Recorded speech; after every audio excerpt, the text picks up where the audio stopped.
एक खास सेशन आहे जेको सिंध जी सभई वसपे सुहिणी शख्सियत मैडम महताब अकबर राजती सां आहे। मैडम महताब अकबर राजती अहिड़ी शख्सियत आहे जंहिं लाइ अंग्रेजीअ में लार्जर देन लाइफ जा लफ़्ज़ इस्तेमाल थींदा आहिनि। हूअं त उहा कंहिं बि तारुफ़ जी मोहताज न आहे, पर मां ज़रूरी थो सम्झां त हुनजो हिकु मुख़्तसर तारुफ़ अवां जा जो पेश कयां। त मैडम महताब अकबर राजती हिकु घण पासाई शख्सियत आहे। हुनजी शख्सियत जा केतिरा ई हवाला आहिनि। अॼु जे जेको प्रोग्राम आहे ख़ासि त उहा हिकु मञियल मीडिया कॉम्पेयर ऐं सदाकार रही आहे। इन खां सवाइ उहा उस्ताद रही आहे, यूनिवर्सिटी लेवल ताईं हुन पढ़ायो आहे, पॉलिटिकल लीडर रही आहे, एक्टिविस्ट आहे, फेमिनिस्ट आहे।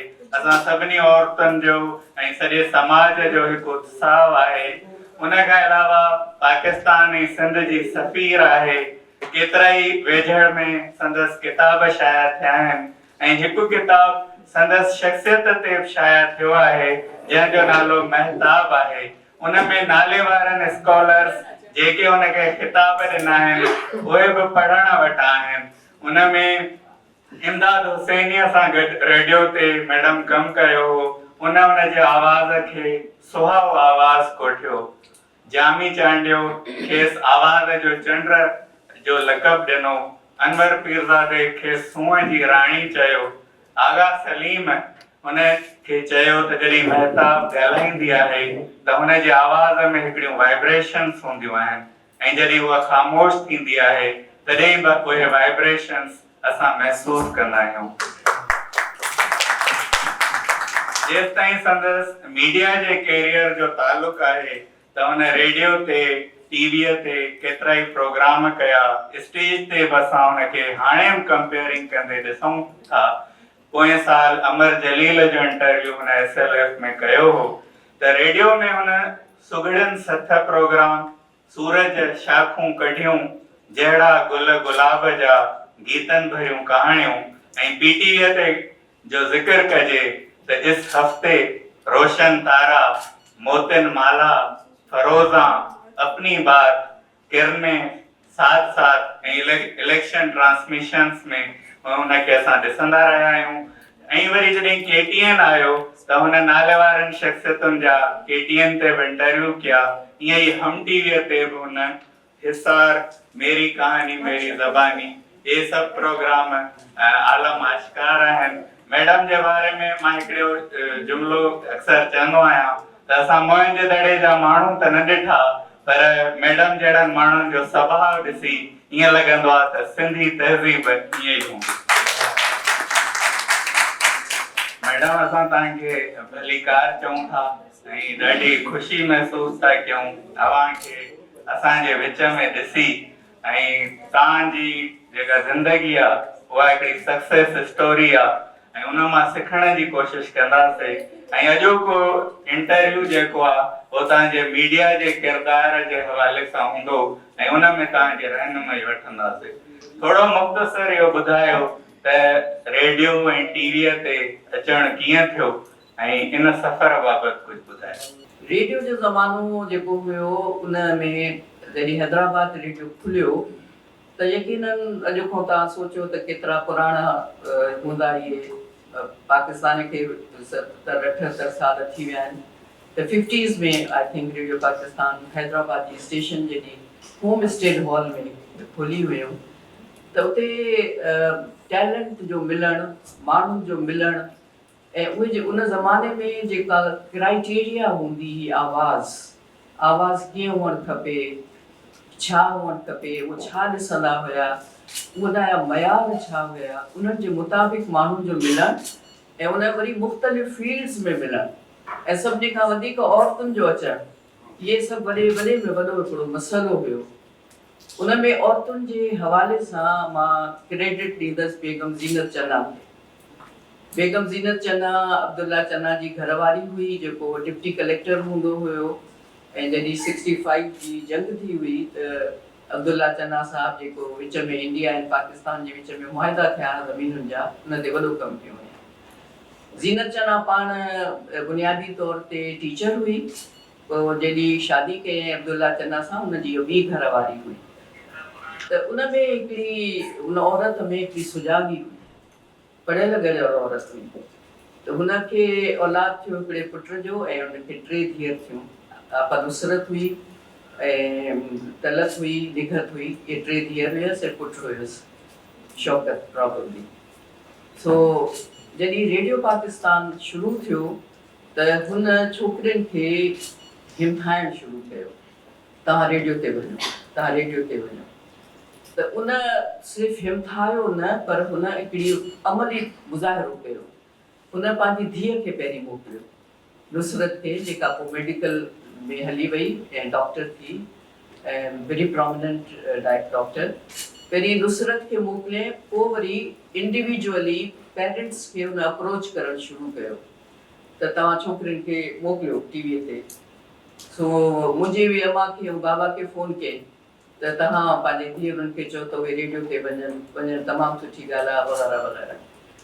सो उन में बाजी अज़ीज़ त कोन वई, पर मुंहिंजी वॾी भेण जेके आहे सकीना पढ़ाईंदी हुई, उहा ट्रेनिंग कॉलेज में, उहा वई रेडियो ते। I will not say that she was an outstanding artist, पर बहरहाल it was a female voice ऐं उहा वई ड्रामा फीचर्स में। पोइ वरी घर में जीअं थींदो आहे न त माई अकेली कीअं वञे, हिकिड़ी वॾी माई हूंदी आहे, हुनखे 5 सालनि जो ॿारु आङुर पकड़े ॿार खे उहो न हलाईंदी आहे, ॿारु हुनखे हलाईंदो आहे, हुनखे शेपरॉन कंदो आहे, हुनजी परगोर हलंदो आहे, हुनखे प्रोटेक्ट कंदो आहे। इहो रहियो आहे सिलसिलो। सो आपा वेंदी त वरी मूंखे घरों चवंदा वञ भेण सां गॾु वञ, भेण सां गॾु अकेली न वञे। आपा बुरको पाईंदी हुई, सो असां वेंदा हुआसीं, मां हुन सां गॾु वेंदी हुअसि। मां 4 या 5 दर्जो पढ़ंदी हुअसि ट्रेनिंग कॉलेज में। त उते हिकिड़ो वॾो उन ज़माने जो तव्हां खणी चई सघो था त ख़ूबसूरत आवाज़ जनरल मैनेजर हुयो MB अंसारी साहब। मां उन जहिड़ो परफॉर्मर कोन ॾिठो, मां उन जहिड़ो आवाज़ कोन ॾिठो। उहो ड्रामा जेके थींदा हुआ, उन्हनि जूं रिहर्सल्स थींदियूं, छो त लाइव थींदा हुआ ड्रामा, रिकॉर्डिंग कोन थींदी, लाइव हलंदा।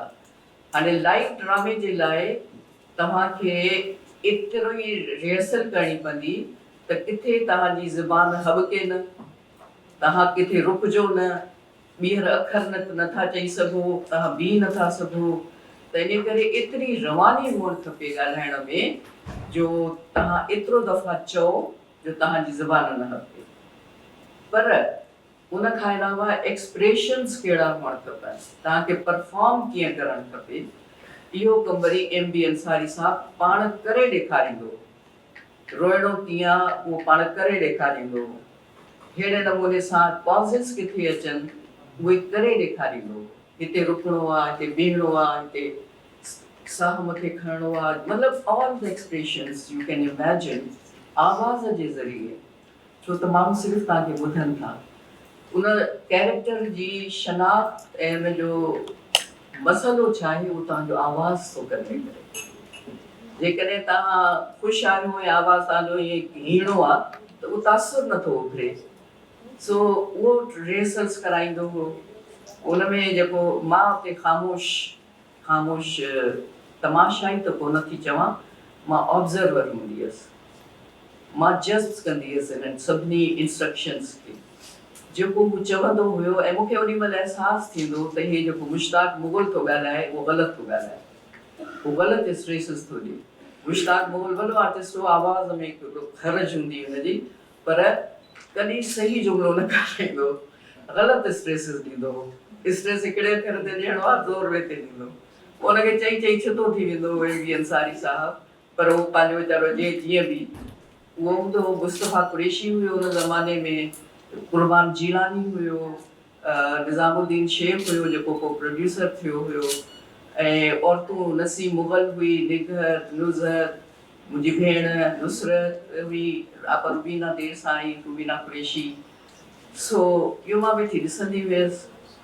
पोइ कुझु महीना गुज़रिया त MB अंसारी मूंखे चवंदो पोपट छो त मां चोटियूं हूंदी, वॾा वार हूंदा, चोटियूं करे हिते रिबन ॿधबी न, त मूंखे चवंदो पोपट तूं वञी ऑडिशन ॾे, ॿारनि जे आवाज़ जी असांखे ज़रूरत आहे। अच्छा, तव्हां यकीन कंदो, मूंखे बिल्कुलु शौक़ु न हो। मां चवंदमि मुंहिंजो छा वञे, मुंहिंजो मतिलबु, पर जॾहिं हुन इलाही इंसिस्ट कयो त मां वियसि, वञी ऑडिशन ॾिनमि, मां फेल थियसि, मूंखे फेल कयो न, मे बी मां हुनजे स्टैंडर्ड ते कोन हुयसि, त चवंदा न सही न आहे, ठीकु आहे। वरी थोरनि ॾींहंनि खां पोइ वरी चयूं त वरी अचु, वरी वियसि, वरी फेल थियसि, और वरी चयो, वरी हिकिड़ो दफ़ो वियसि त वरी चयो पोपट छा थियो, मूं चयो मां कोन क्लियर न कई आहे ऑडिशन, मूंखे कोन खयो अथऊं। हिकिड़ो त वरी वञी वरी मूं चयो मुंहिंजो बाबा नाराज़ थो थिए, मां एतिरी मोकलूं नथी करे सघां, छो त सुबुह जो वञिणो पवंदो ऐं बाबा असांजो नाराज़ थींदो, तव्हां गुसाए नथा सघो स्कूल खां, तूफ़ान अचे, ज़िलज़िलो अचे, मींहं पवनि, छा बि कनि, बाबा कोई न हूंदो स्कूल में, चवंदो तूं त हूंदीअ न, तूं वञ। यानी एतिरी असांजे घर में इन सिलसिले में सख़्ती हूंदी त स्कूल घुसाइणो कोन्हे।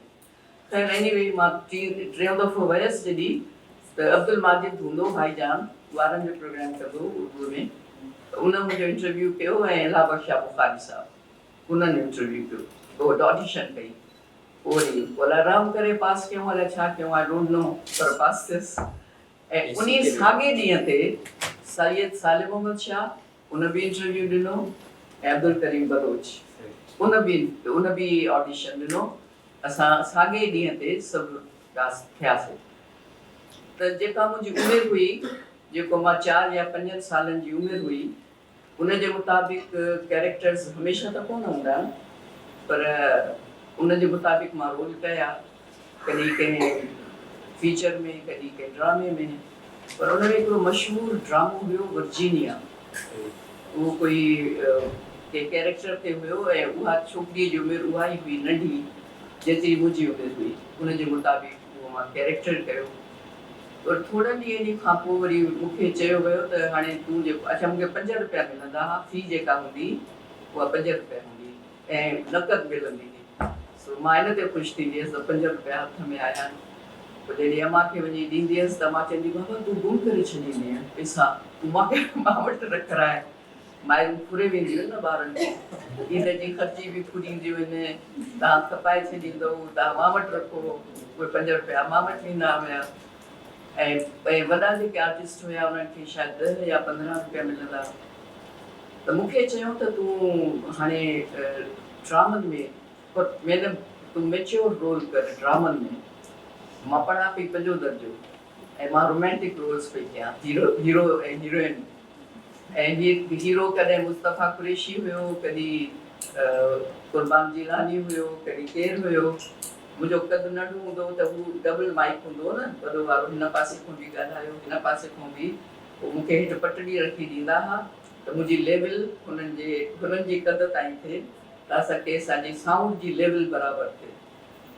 So that's how I entered, ऐं मां ड्रामा कया। 4थे 5 दर्जे में हुयसि त हीरोइन जा रोल कयमि, ऐं वरी तव्हां ॿियो सुवाल जेको पुछो टीवीअ वारो, हाणे टीवी त काफ़ी देरि सां आई, इन विच में ही होम स्टेट हॉल मूं ट्रांसफर थियो, नई जेका हाणे रेडियो स्टेशन आहे उते आयो, उते इलाही सुठा ड्रामा, ऐं मुंहिंजी ख़ुशकिस्मती मां पंहिंजी इहा सम्झंदसि त तव्हां रेडियो जी तारीख़ जा जेके वॾा नाला ॿुधा हूंदा इब्तिदा खां वठी, ऐं जंहिंजो वॾो किरदारु रहियो आहे रेडियो जे प्रोग्राम्स में, प्रोडक्शन्स में, राइटिंग्स में, मूंखे उन्हनि सभिनी खे ॾिसण जो, मिलण जो, उन सां गॾु कमु करण जो मौक़ो मिलियो। हिक खां हिकु वॾो प्रोड्यूसर, आगा सलीम साहब, अमर जलील साहब, मुराद अली मिर्ज़ा साहब, मुमताज़ मिर्ज़ा साहब, ऐं वॾा वॾा राइटर्स, ज़ेब आकली, मंज़ूर नकवी, मोहम्मद ख़ान तनी, मुज़फ़र हुसैन जोश, हिमायत अली शाइर, इहे सभु जेके हुया उन ज़माने में रेडियो ते हुया। त जॾहिं टेलीविज़न आयो त Abdul Karim Baloch was selected as producer Pakistan television ते, त हाणे उहो मूंखां वाक़ुफ़ु हुयो, मुंहिंजो जेको वॉट एवर टैलेंट वॉज़, उहो हुनखे ख़बर हुई त मूंखे चए त तूं टीवी जे ड्रामनि में अचु। चलो मां टीवी जे ड्रामनि में कोन ईंदसि, हुनजे लाइ मूं वटि पंहिंजा सबब हुया। सो चए त छा भला पोइ ख़बरूं पढ़णु अचु, मुझे वहाँ हैदराबाद पहुंचा सीढ़ी जी 5 मिनट जो खबरूं पढ़ा वरी मोटी वञा sorry I can't do that जे भला कोई प्रोग्राम कंपेयर कर मुझो that I can then I see वो मां पढ़ाईंदी बि हुयसि सिंध यूनिवर्सिटी में I was lecturer in international relations बहरहाल पोइ हुते ऑडिशन ॾियण आयसि त शीरीन ख़ान जेका हुई हिकिड़ी तमामु वॾी ईअं खणी चओ त पाकिस्तान टेलीविज़न जी पुराणी ऐं तमामु सुठी प्रोड्यूसर ऐं वॾी दबंग नखरे वारी खिले ई कोन कढी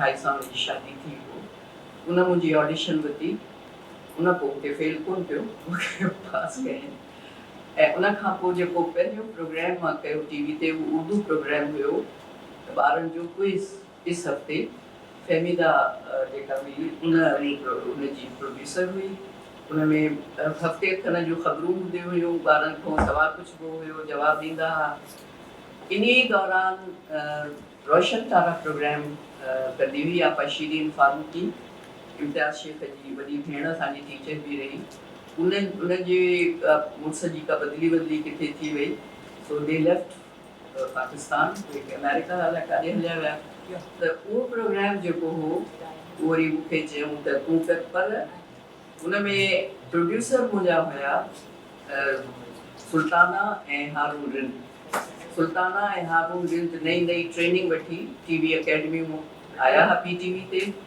ऐं उन्हनि इहो प्रोग्राम शुरू कयो रोशन तारा सो हिकिड़ो हफ़्तो सुल्ताना कंदी हुई हारून रिंद उन सां गॾु हूंदो that's how I entered in Pakistan अच्छा मां तव्हांखे ॿुधाईंदो हलां हिन सेशन जा 2 हिसा आहिनि हिकु हिसे में मां सवाल कंदुसि ऐं ॿिए हिसे में तव्हांजे ज़हन में जेके सवाल हुजनि उहे नोट करे रखो छो त अहिड़ा मौक़ा घटि मिलंदा आहिनि मां पंहिंजी ॻाल्हि ॿोल जारी थो रखां मैडम हिते जेके आहिनि तमामु मानाइतियूं मीडिया जूं हस्तियूं वेठियूं आहिनि तमामु सुठो कमु पिया कनि पर बहितरीअ जी गुंजाइश हूंदी आहे तव्हां पंहिंजे तजुर्बे में छो त इहो बहस काफ़ी हले पियो त मीडिया ते ॿोलीअ जो बिगाड़ थिए थो त हिते जेके मीडिया होस्ट आहिनि न्यूज़ एंकर पर्सन्स आहिनि उन्हनि खे तव्हां कहिड़ियूं सलाहूं ॾियणु चाहींदव त हू जॾहिं प्रोग्राम कनि त कहिड़नि ॻाल्हियुनि जो ख़ासि ख़्यालु रखनि सलाह त हाणे कोन ॾिबी मुंहिंजी बि पंहिंजी ऑब्ज़र्वेशन आहिनि पर सलाह ॾिबी बि छो त खोड़ शयूं तव्हांजे ज़हन में शायदि न ईंदियूं हूंदियूं या तव्हां उन्हनि खे ज़रूरी न सम्झंदा हूंदव जेको असां सिखियासीं ऐं तव्हां उनखे ॿोलीअ सां जॾहिं मिलायो था जॾहिं तव्हां कंहिं बि अहिड़े फोरम ते था अचो जंहिंमें तव्हांखे माण्हू ॿुधनि था या माण्हू ॾिसनि था त तव्हां इहो न सोचो त माण्हू सिर्फ़ु तव्हांजो चहिरो था ॾिसनि माण्हू तव्हांजी ड्रेसिंग था ॾिसनि इहो न आहे माण्हू ॿुधनि छा था माण्हू छा था तव्हां मां तासुर वठनि इहा शइ सभिनी खां वधीक अहम आहे मूंखे जॾहिं ज़ियाउल हक़ चयो त रओ पाए मां फॉर वॉट एवर रीज़न्स विच I think I was right त मां न पई पायां त असांजो जनरल मैनेजर हूंदो उन मूंखे सॼे मूंखे चयो मेहता दुपट्टा ओढ़ने में क्या प्रॉब्लम है आप बहुत अच्छी लगेंगी मुझे बात ये है कि मुझे अच्छा नहीं लगना है मुझे अच्छा सुनाई देना है अच्छी लग के मैं क्या करूँगी whatever I am पर मां ॻाल्हायां छा थी मूंखे त उहो ॿुधाइणो आहे न मुंहिंजी राय छा आहे मुंहिंजो सवाल छा आहे मूंखे त इहो ॿुधाइणो इहो कम्युनिकेट करिणो आहे मुंहिंजो अच्छी लगूंगी मैं दुपट्टा ओढ़ के मुझे I am sorry but I don't agree with you ख़ैर ॻाल्हि इहा आहे त जेका बुनियादी तौर ते मुंहिंजी जेका रेडियो जी ट्रेनिंग थी उन मूंखे वॾी मदद कई टेलीविज़न ते रेडियो ते मुंहिंजी ट्रेनिंग कहिड़ी थी रेडियो ते सभिनी खां मुंहिंजो इहो ख़्यालु हो ऐं शायदि हुअण बि खपे त रेडियो उन महिल उहो मीडियम हुयो जंहिं मां निकितल हिकु हिकु अखर सनद हुई सनद माना त जंहिं बि जेको अखर ॻाल्हायो वियो उहो ग़लति थियण ई न खपे ऐं न थींदो उनखे इंश्योर करण जे लाइ यकीनी बनाइण जे लाइ छा हुयो उते मां इहे सभु नाला तव्हांखे ॿुधाया त मंज़ूर नक़वी, मुज़फ़र हुसैन जोश, ज़ेबा अख़ी साहब, इहे अहिड़े क़िस्म जा वॾा वॾा अदीब उते मौजूदु हूंदा जेके जेकॾहिं तव्हां कोई बि प्रोग्राम था कयो त उहे तव्हांखे ॿुधंदा हुआ ऐं जेकॾहिं तव्हां किथे बि तलफ़ुज़ जी ग़लती कंदा हुयो त उहे तव्हांखे करेक्ट कंदा। पर मूंखे वरी पंहिंजो हिकिड़ो शौक़ु हूंदो, शौक़ु इन हिसाब सां त मां इहो चवंदी हुयसि त मां कोई ग़लति अखर न ॻाल्हायां, मां शाह साईं जो बैत ग़लति न पढ़ां, मां ग़ालिब जो शेर ग़लति न पढ़ां। त पोइ जेकॾहिं मूंखे शक हूंदो हो त हीउ बैत जेको आहे उहो मां अलाए सही थी पढ़ां अलाए ग़लति थी पढ़ां त मां मसलन मंज़ूर नक़वी ॾे हली वियसि त साईं मां हे पढ़ां थी, तव्हां महिरबानी करे ॿुधो, ग़लति हुजे त मूंखे करेक्ट कयो। पोइ जेका ग़लती हूंदी हुई, जेका यकीनन हूंदी हुई, हाणे मां 5 दर्जो पई पढ़ां, मां 6 दर्जो थी पढ़ां, मां इहो होशियार त कोन हुयसि जो मुंहिंजी ॿोली बि दुरुस्त हुजे ऐं मां हर शइ जो पाण फ़ैसिलो कयां न मां सही आहियां। नो, I wanted to learn. I wanted to be exactly true and not perfect, but correct. Perfect कुछ भी ना है. Perfect कुछ ना हूंदो आहे. मता समझो perfect. No, nothing is perfect. हमेशा अॻिते वधण जी, बहितर थियण जी गुंजाइश रहंदी आहे. Perfection, I don't think there is anybody perfect. So उहो पोइ जॾहिं मां पढ़ंदी हुयसि मूंखे करेक्ट कंदा हुआ ऐं उहा मुंहिंजे लाइ हिकिड़ो सबक़ु हुओ।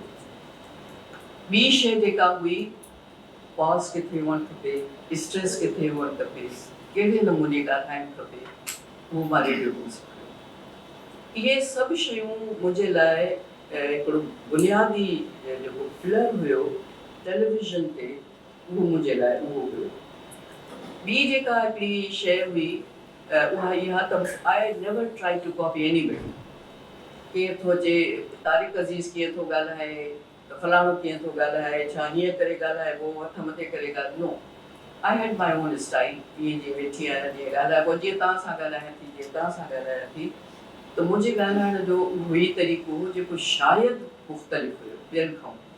इन करे हिकदमि ईअं लॻो सभिनी खे त हीअ ॼण असांजी आहे, पंहिंजी आहे, no one can communicate with her.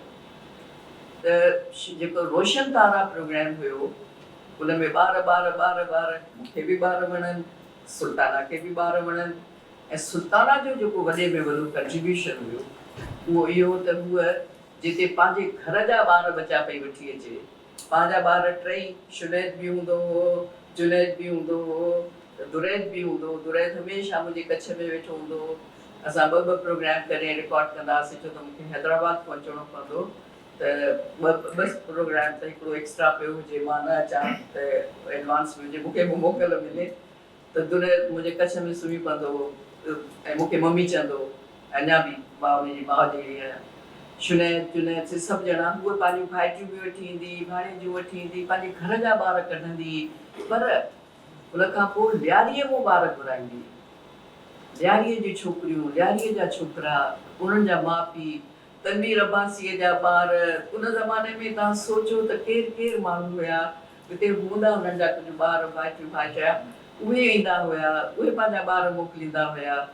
त हिकिड़ो इम्तिज़ाज हुयो मुख़्तलिफ़ लेवल्स जे माण्हुनि जो, जंहिंखे तव्हां इलीट था चओ, उन्हनि जा ॿार बि हुया, मिडिल क्लास फैमिलीज़ बि हुयूं, अहिड़े ई नमूने सां ॾियारीअ जा ॿार बि हुया।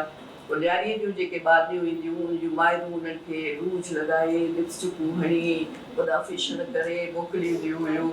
सुल्ताना पहिरियों कमु कंदी, लिपस्टिकूं हटाईंदी, उन्हनि ॿारनि जा वार ठीकु कंदी, माइनि खे सम्झाईंदी, छोकिरियुनि खे एॾा फेशन न कराइबा आहिनि, छा थियो कयो, उहो हीअं करे ॾिसंदो, सम्झो त वरी के तकरीब में पई वञे टीवीअ ते, छोकिरियुनि खे फेशन कराइणो आहे। So what is important is how you look, how you are dressed up. तव्हां कीअं था नज़र अचो, तव्हां ड्रेसअप कीअं आहियो। ओवर डू कॾहिं न कजे त तव्हां अहिड़ा कपिड़ा पाए वञो जो हर का शइ झल थिए। इलाही शयूं यूट्यूब ते हलंदियूं, तव्हां ॾिठो हूंदो, माई भाॻीअ जो इंटरव्यू थी कयां, मूंखे हिकिड़ो हिते रिबिन ॿधी पई आहे, मुंहिंजे ॻिचीअ में अलाए हिकिड़ो घुरो पियो हूंदो, कॉटन जा कपिड़ा हूंदा। ॻाल्हि इहा आहे त तव्हांजा कपिड़ा मैटर था कनि तमामु घणो, your personality is enhanced by your clothing, तव्हांजे कपिड़नि जी।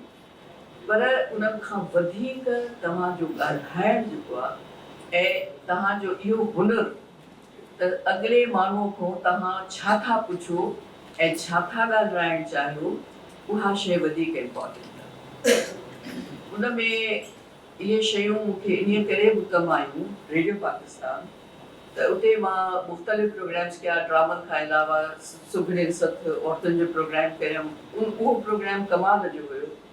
उन में असां रुगो ॿारनि खे रधण बचाइण कोन सेखारींदासीं, पर ज़िंदगी गुज़ारण जा तरीक़ा, तालीम जी अहमियत, ॿारनि जी सिहत, इन्हनि ते गुफ़्तगू थींदी हुई। उन में टीचर्स ईंदियूं, आप शम्स अब्बासीअ जूं बि प्रिंसिपल्स ईंदियूं, मां उन्हनि खे रिक्वेस्ट कंदी हुयसि। आप मरियम नुहानी ईंदी हुई, वॾा आलम ईंदा हुया, उहे ॻाल्हाईंदा हुया। मूंखे हिकिड़ो ख़त आयो, उन में ख़त ईंदा इलाही सारा, त हिकिड़ो ख़त आयो मूं वटि, त मां तमामु भॻल हैंड राइटिंग हुन में, त मां तव्हांजो प्रोग्राम ॿुधंदी आहियां। असां वटि रेडियो कोन हुयो, पोइ पाड़े मूं आवाज़ु ईंदो हुओ रेडियो जो, पोइ असां भित ते कमु ॾेई तव्हांजो प्रोग्राम ॿुधंदा रहिया आहियूं। ऐं उन खां पोइ असां रेडियो बि वरितो, पोइ तव्हांजो असां रेडियो ॿुधंदा आहियूं। तव्हांजे ॻाल्हियुनि खां इन खां पोइ मूंखे इहो शौक़ु थियो त मां तव्हांखे पाण ख़त लिखां। सो मां पढ़ी आहियां, अॼु मां तव्हांखे ख़त थी लिखां। मां इनखे पंहिंजी वॾी कामयाबी सम्झां। जेकॾहिं हिकिड़ी औरत इहो कंहिंजे बि चवण सां इन ॻाल्हि ते पहुचे थी त उहो तव्हांजे ॻाल्हियुनि खां पोइ इहा हिमत करे त उहो लिखणु पढ़णु सिखे, त मुंहिंजे लाइ ख़ुशीअ जी ॻाल्हि हुई। त अहिड़े क़िस्म जूं खोड़ शयूं, माण्हुनि जा ख़त, तारीफ़ूं तमामु घणियूं। कंहिंखे ख़बर कोन हुई मां केरु आहियां, मुंहिंजो चहिरो कहिड़ो आहे, हर को पंहिंजा पंहिंजा अनुमान, पर when I appeared on TV तॾहिं ख़बर पई त मां केरु आहियां। सो एतिरी नंढी उमिरि खां वठी इन मंज़िल ताईं, this is how I reached. Television ते पंहिंजो। अच्छा मैडम, हिकिड़ो सवाल, जीअं तव्हां चयो तव्हांखे करेक्ट कयो वेंदो हो, त सवेर बि ॻाल्हि थी त अॼुकल्ह प्रोड्यूसर जो रोल, एडिटर जो रोल या स्क्रिप्ट एडिटर असांखे नज़र नथो अचे। तव्हां छा था सम्झो त मीडिया जा जेके ऑनर्स आहिनि उन्हनि खे बि कोशिशि करणु घुरिजे त अहिड़ा स्क्रिप्ट एडिटर्स हुजनि जेके गाइड कनि, छो त हर शइ ॿाहिरां होस्ट नथो करे सघे। ॾिसो, वॾे खां वॾो मीडिया हाउस हुजे, टेलीविज़न हुजनि, छा बि हुजनि,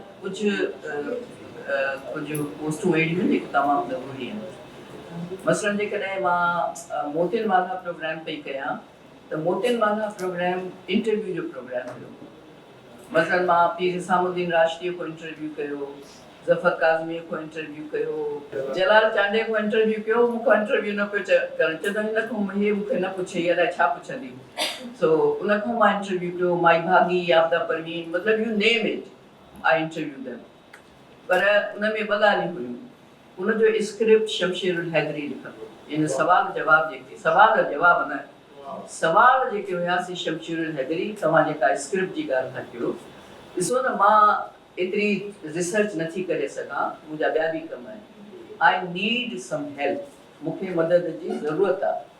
उन मदद जे लाइ तव्हां वटि उहो माण्हू हुअणु खपे जेको इन्हनि सभिनी माण्हुनि खे सुञाणंदो हुजे, जंहिंजो बैकग्राउंड तव्हांखे ख़बर हुजे। हाणे तव्हां हिते जेके बि वेठा आहियो ऐं वेठियूं आहियो, उन में तव्हां इहो हिकिड़ो ख़्यालु रखो, जॾहिं तव्हां इंटरव्यू था कयो कंहिं खां बि, तव्हांखे उन शख़्सियत जे मुतलिक़ पूरी मालूमात हुअणु ज़रूरी आहे। जेकॾहिं तव्हां वटि मालूमात न आहे त तव्हां उन सां इंसाफ़ नथा करे सघो। तव्हां आई बाई शाई कंदव, पर तव्हां हुनजी शख़्सियत जे सां इंसाफ़ न करे सघंदव त उहो आहे छा। तव्हां उन खां न पुछो, जीअं मूंखां माण्हू इंटरव्यू कंदा आहिनि उथंदे, तव्हां किथे पैदा थियो, पोइ तव्हां किथे पढ़ियो, पोइ तव्हां कहिड़े साल में पास थियो, पोइ मां आख़िर बेज़ार थी वियसि। पुछो भई, इहो त तव्हांखे पाण खे ख़बर हुअणु खपे, मां केतिरा दफ़ा ॿुधायां। U should come prepared. तव्हां ॾिसी अचो, पुछी अचो न। हा, इहो तव्हां मूंखां पुछो त नौदरे में तव्हां पैदा थियो, पोइ भला नौदरो कीअं हूंदो, त मां वधीक ॿुधायां। हाणे मूंखां पुछे थी या पुछे थो त शुकुर जो न पियो चयो त छो पैदा थी वियसि। मतिलबु इहे जेके बुनियादी शयूं आहिनि, इहे तव्हांखे इन ते कमु करिणो आहे, तव्हांखे पाण खे। अच्छा छो त मूंखे पढ़ण लिखण जो उहो ई शौक़ु हुयो पंहिंजे लेखे ई त शमशेर जेके सवाल लिखंदो हुयो मां उन शख़्सियत जे मुतालिक़ पाण बि पढ़ंदी हुयसि त जेकॾहिं नबी बख़्श बलोच आहे त उहो केरु आहे, उहो कहिड़ो माण्हू आहे, छा इहे ईअं उहो वग़ैरह वग़ैरह मां पाण बि पढ़ी ईंदी हुयसि। ऐं उते उनजे सवालनि मां वरी जेकॾहिं मूंखे का पुछिणो हूंदो त वरी मां शमशेर खां पुछंदी त अच्छा पोइ हे कीअं, पोइ हे कीअं, पोइ हे कीअं। ऐं शमशेर उन महिल ताईं मौजूदु हूंदो हो जेसि ताईं असांजी रिकॉर्डिंग हलंदी। प्रोड्यूसर तव्हांजो तमामु अहम शख़्स आहे ऐं उहो प्रोड्यूसर खे ई ख़बर हूंदी आहे त हुनखे खपे छा थो प्रोग्राम, उहो तव्हांखे छा थो चाहे त तव्हां छा कयो। सो सुल्ताना या हारून रिंद, सुल्ताना भली मुंहिंजी दोस्त हुजे, हारून भाउर वांगुरु हो, पर जिते ॾिसंदा हुया त मां का शइ रहाए छॾी आहे या मूंखे पुछणु खपे, उहो रिकॉर्डिंग रोकींदा हुआ ऐं मूंखे मथां आवाज़ु ईंदो हो महताब जी पुछिणो आहे।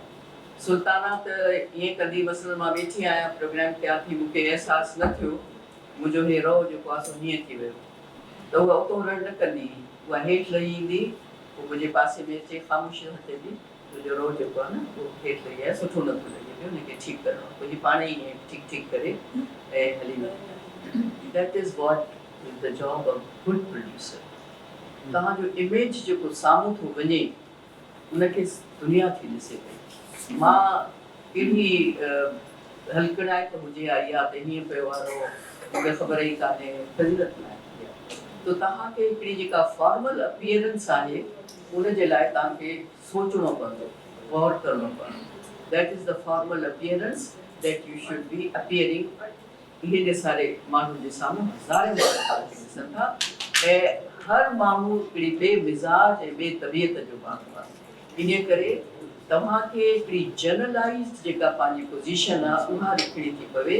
उहो तव्हां हुन सां ॿधल न आहियो त उन्हनि तव्हां सभिनी जे हिन ते ज़ौक़ ते हिन ते बुरा रहो, पर जेके स्टैंडर्ड्स आहिनि तव्हां कम अज़ कम उहे स्टैंडर्ड्स पंहिंजा क़ाइमु रखो।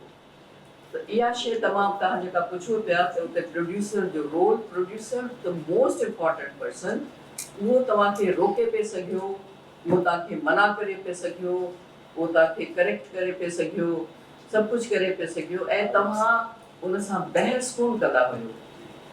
छो त मां प्रोड्यूसर न आहियां, मां हुनखे कोन डायरेक्ट कंदसि, मां हुनखे कोन चवंदमि न मां इहो कोन कंदसि, नो, हू मूंखे ॿुधाईंदो दिस इज़ माई रिक्वायरमेंट, हिन प्रोग्राम जी रिक्वायरमेंट आहे, हीअ करिणो आहे, मूंखे हुनजे मुताबिक़ करिणो आहे। मां पंहिंजी राय किथे ॾेई सघां पई पर आई कुडंट डिक्टेट देम, मूंखे डिक्टेट न पियो करे सघे।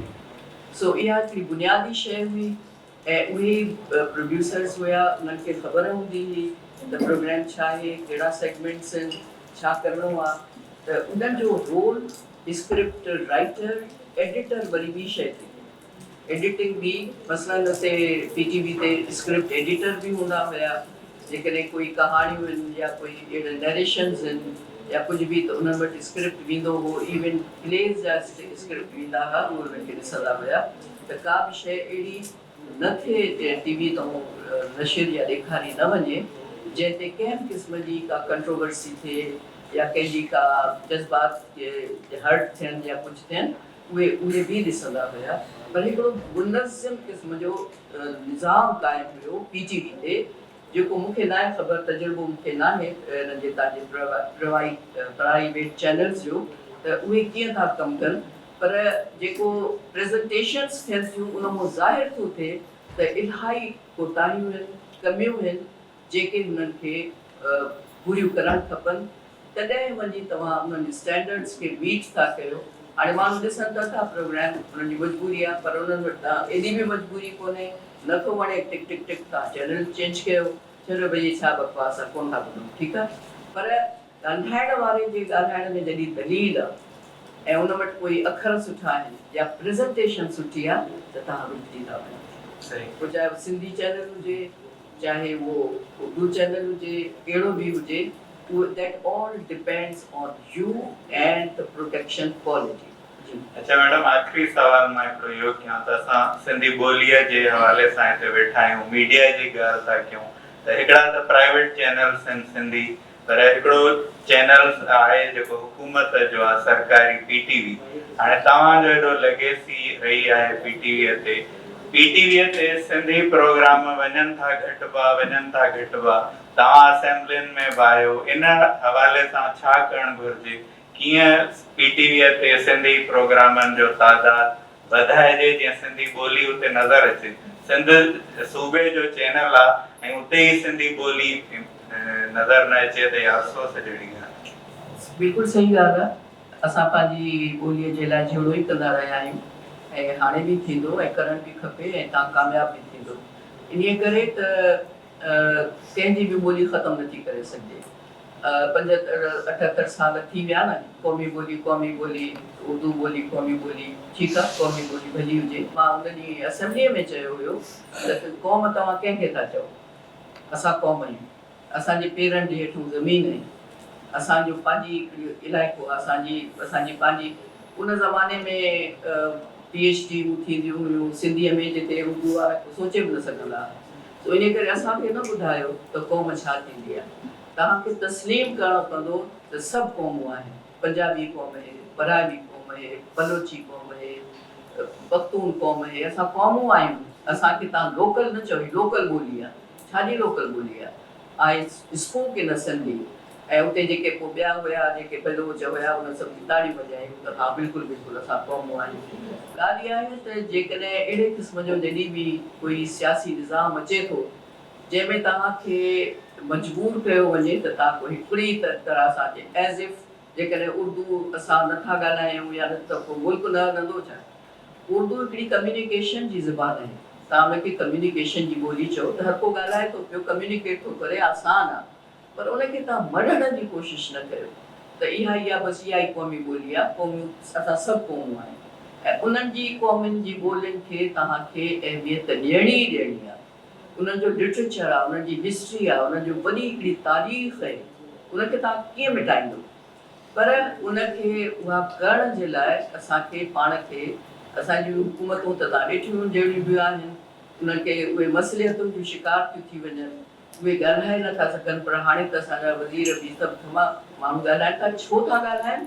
छाकाणि त माण्हू था ॻाल्हाइनि। हाणे तव्हांजी जेका सोशल मीडिया आहे उहा टिकटॉक खां वधीक हाणे इन्हनि खे इहे बुनियादी कम करणु खपनि। नाज़ नख़रा नाच गाना घणा ई आहिनि, पर तव्हांखे इहे बुनियादी शयूं जेके आहिनि इहे तव्हांखे मथे ताईं पहुचाइणियूं आहिनि। पंहिंजी हुकूमतुनि खे मजबूर करिणो आहे त तव्हांखे हिन इशू ते ॻाल्हाइणो आहे। इन ते कॾहिं बि कोई बि माण्हू कॉम्प्रोमाइज़ न कंदो।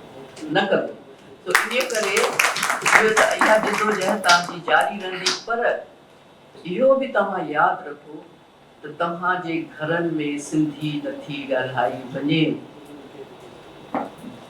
तव्हांजा ॿार अंग्रेज़ी था ॻाल्हाइनि या उर्दू था ॻाल्हाइनि। पुछो त सही त इहो छो थो थिए? मुंहिंजो पुटु, असां कराची जॾहिं आयासीं त सुहेब खे सिटी स्कूल में मां दाख़िल करायो त 3 ॾींहंनि खां पोइ मूंखे फ़ोन आयो त तव्हां टीचर ॻाल्हाइण थी चाहे।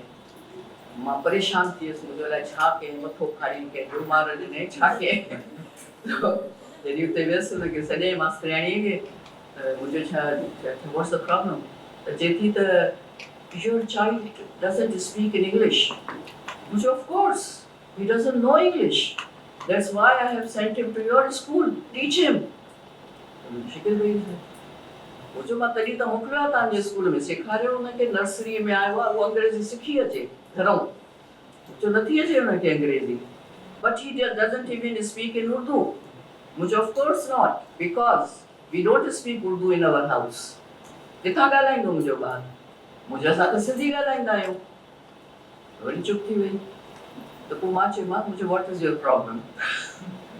मुंहिंजो आई बीन अ टीचर, मूंखे ख़बर आहे त ॿार में केतिरी कैपेबिलिटी हूंदी आहे लैंग्वेज सिखण जी, शइ सिखण जी। मुंहिंजो तूं हुनखे पढ़ाईंदीअ, उहो अंग्रेज़ी सिखंदो, पोइ ॿारनि सां ॻाल्हाईंदो ॻोल्हाईंदो, हुनजे कननि में इहे अखर पवंदा, उर्दू सिखंदो। मुंहिंजो सबुरु कर माई, हफ़्ते ॾेढ में मुंहिंजो ॿारु उर्दू बि ॻाल्हाईंदो, इंग्लिश बि ॻाल्हाईंदो। ॻाल्हि इहा आहे त मूंखे ख़बर आहे त स्कूलनि में माउ पीउ खे चयो थो वञे ऐं ॿारनि खे चयो थो वञे त तव्हां न ॻाल्हायो सिंधी वारी, वञो सिंधी ॻाल्हाइण जी ज़रूरत न आहे।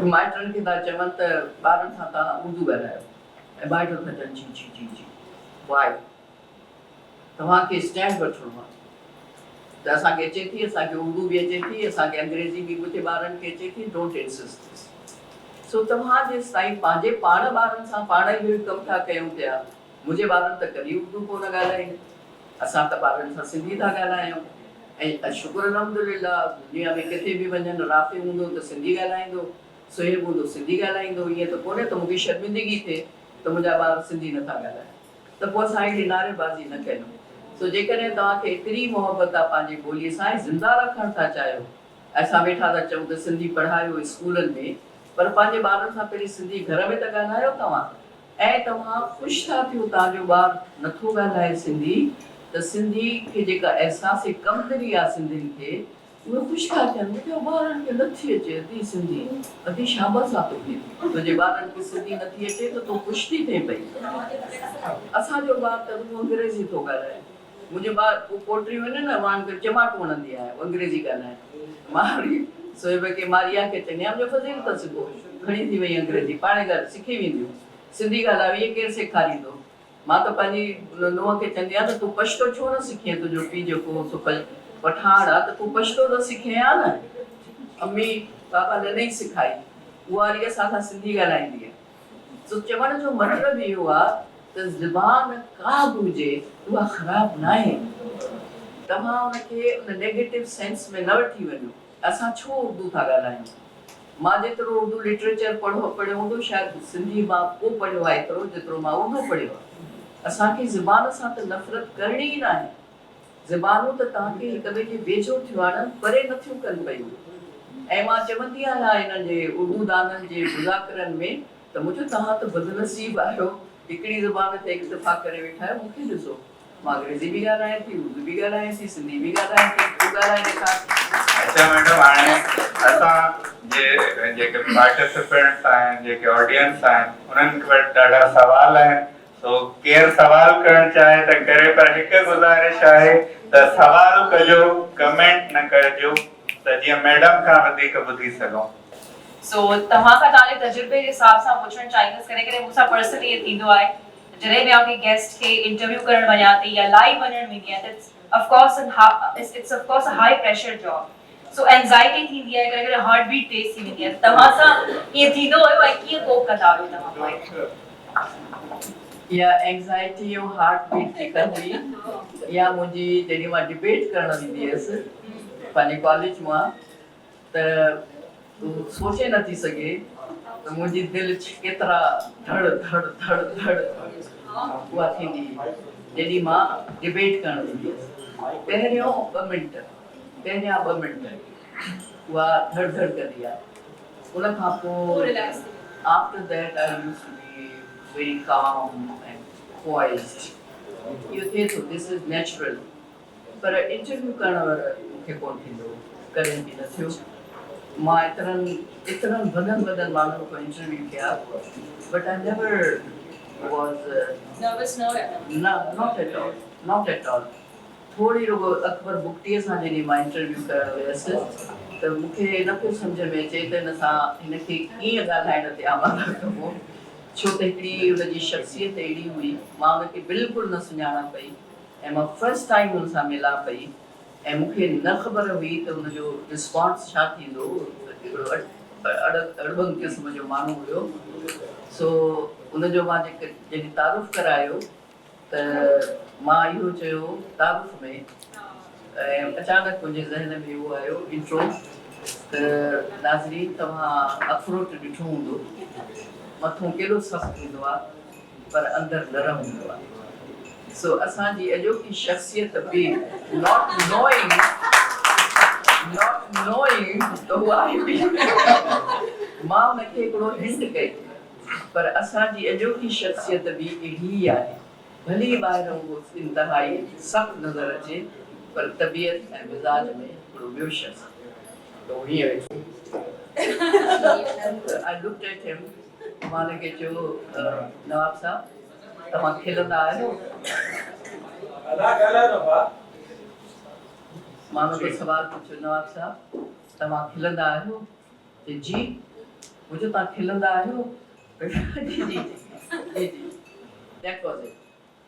दैट वाज इट ऐं मां उन खां सुवाल पुछणु शुरू कया ऐं हिकिड़ो जेको उन खां मां सुवाल पुछियो त तव्हांजूं शादियूं केतिरियूं थियल आहिनि त चवणु लॻो त you are asking personal questions I said I am here to ask personal questions मां इन करे त आई आहियां त मां ज़ाती सुवाल तव्हां खां पुछां चुप थी वियो चई ॾेढ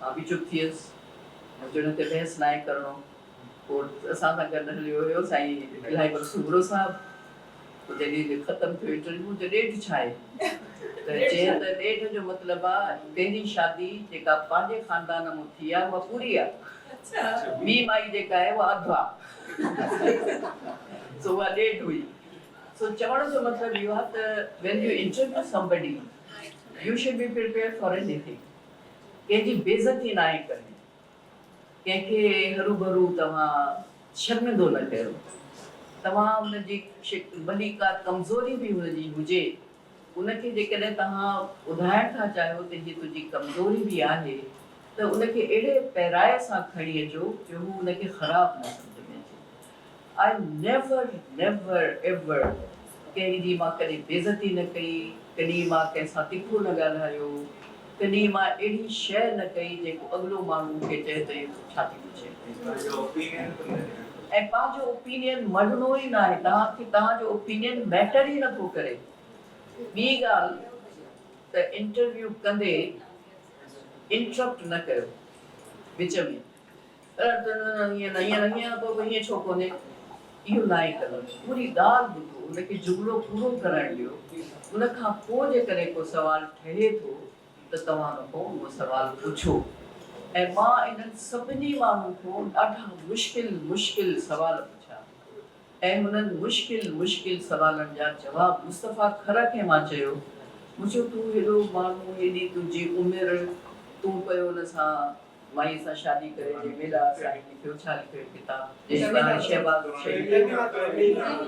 मुंहिंजो तूं हुन वीचारी हिकिड़ी नौ उमिरि छोकिरीअ सां तूं शादी कई आहे तूं छाजे लाइ इहो कयो त ख़बर अथव मूंखे छा जवाबु ॾिनई मूंखे वो चए जी बिल्कुल आपने सही कहा है लेकिन बात सुनिए जब उसने शादी की तो उसकी एक शादी पहले हो चुकी थी वो तलाक लेके फिर उसने मुझसे शादी की वो इतनी मासूम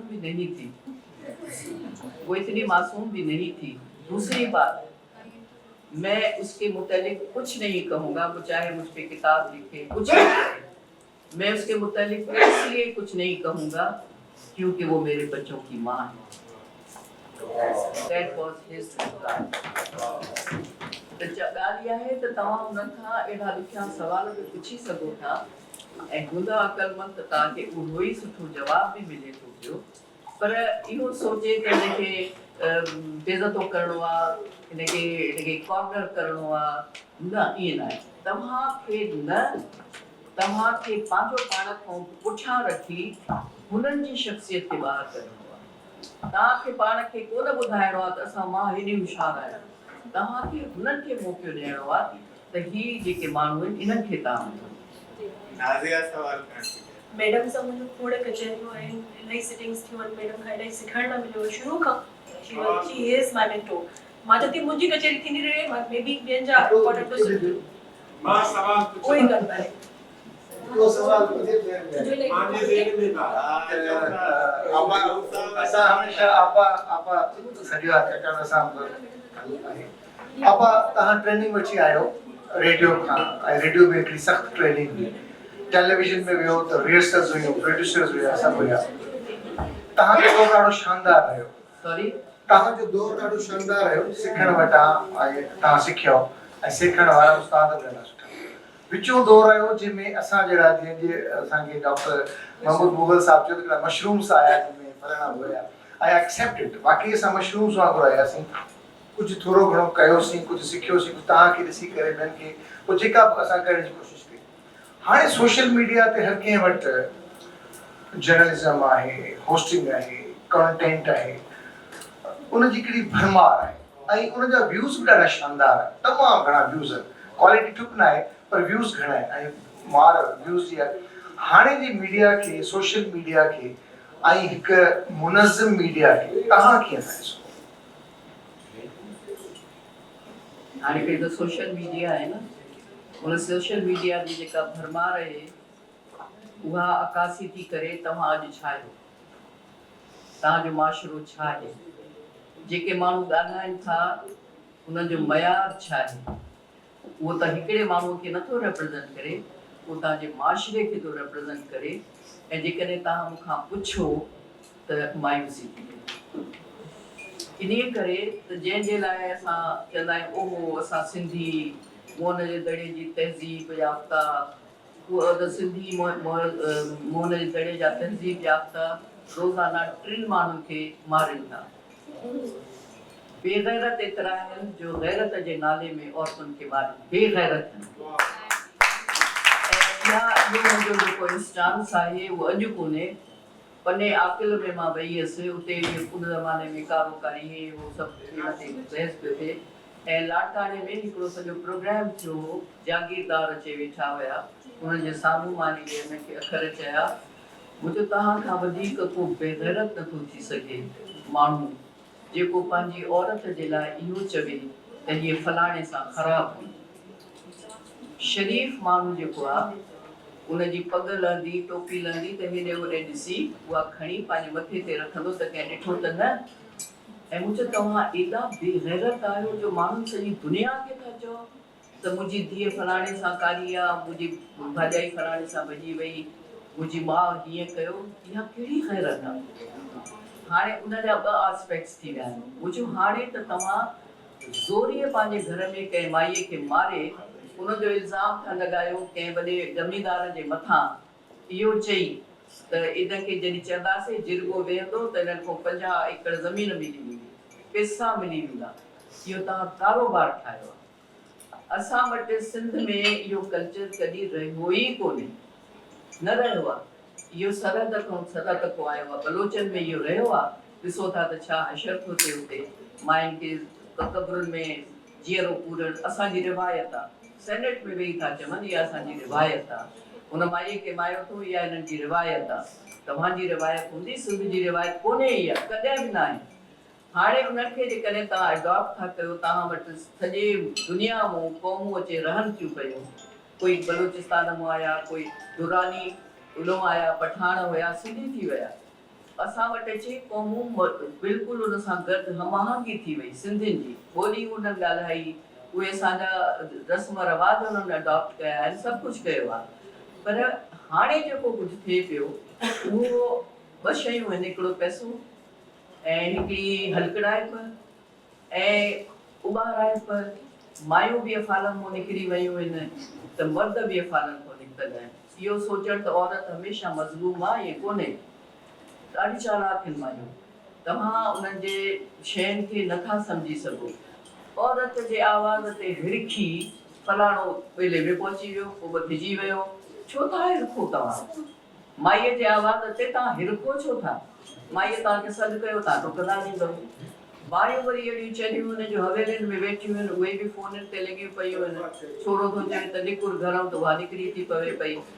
6 ॾींहंनि खां पोइ वरी ठड़ाक अचे, वापसि घर थी पहुचे पई।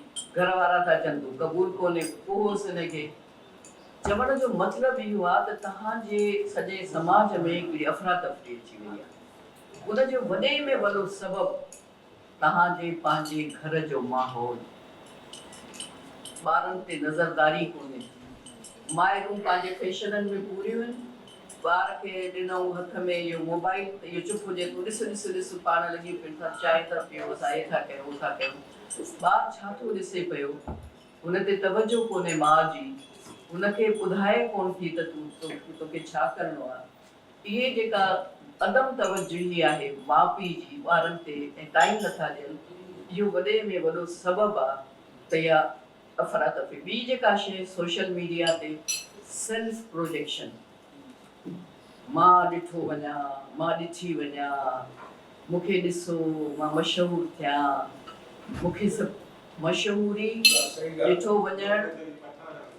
वञणु ऐं मशहूरी जेका आहे उहा 4 ॾींहंनि जी रांदि आहे।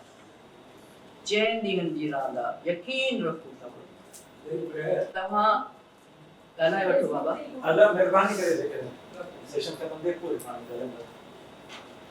तव्हांखे अपॉर्चुनिटी मिले थी, यू अवेल द अपॉर्चुनिटी, तव्हांखे मौक़ो मिले थो, न गुसायो, तव्हांखे किथां को ऑफर अचे थी ज़रूरु कयो, पर that should not be the only option in your life. सॼी ज़िंदगी शोहरत कोन हूंदी, सॼी ज़िंदगी हुस्न कोन हूंदो, सॼी ज़िंदगी जवानी न हूंदी, सॼी ज़िंदगी इहा ताक़त न हूंदी, सॼी ज़िंदगी इहे उहिदा कोन हूंदा, पर तव्हांजो उहो इमेज जेको तव्हां कंहिं बि जाइ ते पैदा करे था वञो पंहिंजे ज़हन सां, फ़रासत सां, अकुल सां ऐं हिकिड़े वक़ार सां, उहो जेकॾहिं तव्हां क़ाइमु करे वियो, चाहे उहो मर्द हुजे या औरत हुजे।